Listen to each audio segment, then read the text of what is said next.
This is how me and my friend took our professor's storage closet and transformed it into a bathroom flipped upside down.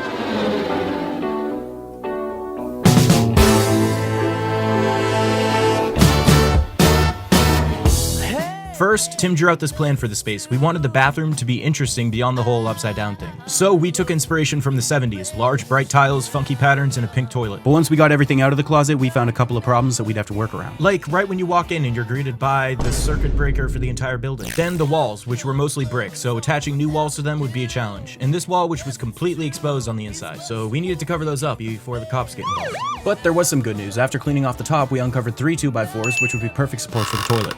And after figuring out the plan, it was time to work.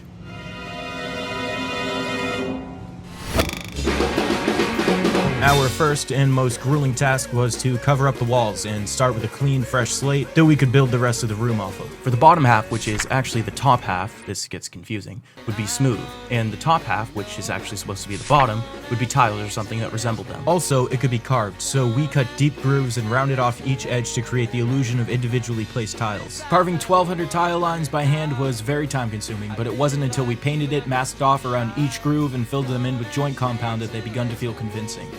What's it, mate? Well, what's it? Next was the toilet, which I found on Facebook Marketplace used for only $10.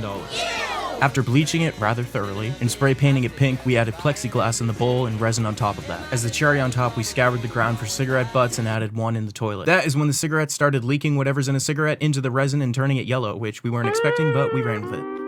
After enlisting the help of some friends for used toilet hanging duty, we bolted it to a piece of plywood, which was screwed into the 3 2x4s from earlier. Then for the sink, which was also found on Facebook Marketplace and spray painted pink.